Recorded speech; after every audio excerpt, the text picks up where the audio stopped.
This is Abby and Adie's group project for abdominal aorta aneurysm and dissection.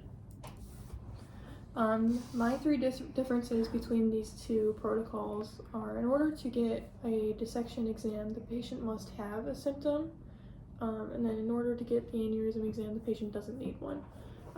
The pathology being scanned is a bulge in the aneurysm, and then for dissection it's a tear.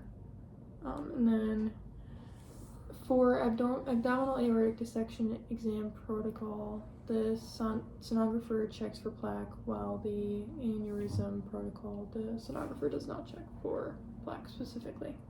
And then my three differences are that for the dissection exam, the focus is more on the lumen of the aorta, and then in the aneurysm exam, the focus is more on the size of the aneurysm.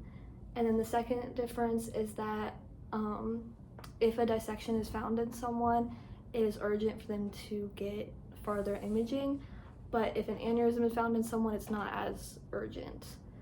And then my last difference is that when you're evaluating blood flow in a dissection exam, the sonographer should mainly check for blockage of blood flow, and when you're evaluating for blood flow in the aneurysm exam, the sonographer should mainly check for pooling of the blood.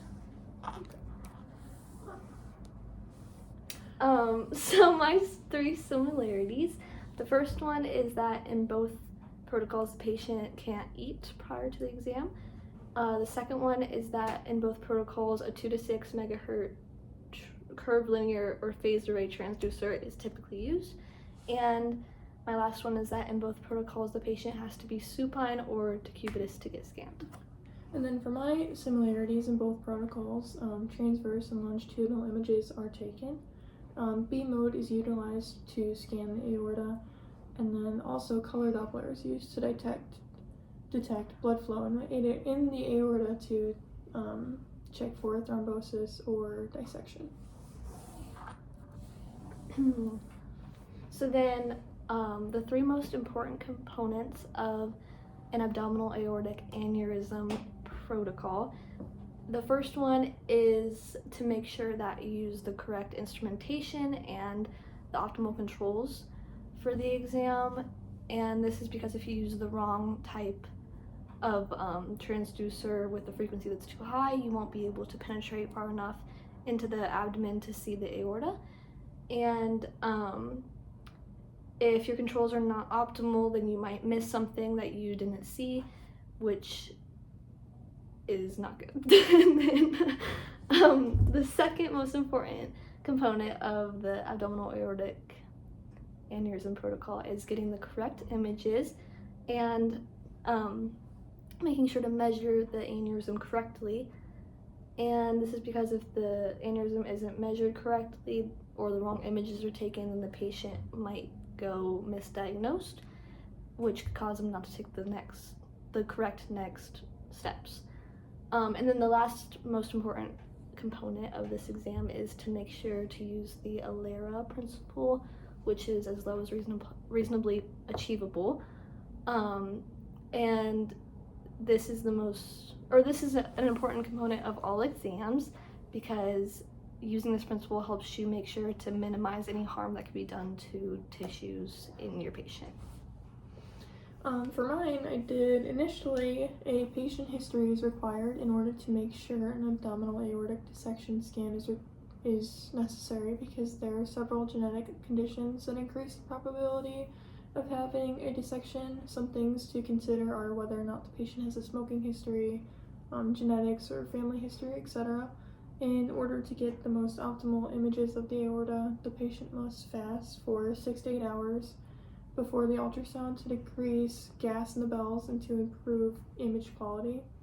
The patient is also placed in a supine position to get the correct view of the aorta. Correctly evaluating the aorta is crucial to identifying a dissection, looking for false lumens, abnormal sizing, and using color Doppler to make sure blood flow is not irregular depending on which of these is found and an abdominal aortic dissection is present. All right. So then the 3 interesting facts about the Society for Vascular Ultrasound. My first one is that it was established in 1977 here in Ohio, in Columbus. And then the second one is that 75% of the members are vascular technologists and sonographers, 20% are physicians, and 5% are students, recent graduates, and other vascular lab professionals. And then the last one is that at all times, the SVU has more than 40 CME credits that are available to earn online, and they're all free for the members of SVU. For my 3 facts about the Society for Vascular Ultrasound SVU, SVU publishes a journal quarterly which contains articles, case studies, reviews, etc. They also conduct and fund research in the vascular ultrasound, and it's also a professional society and a foundation that includes charitable research and education. Yay! And these are our sources. The end. Yay.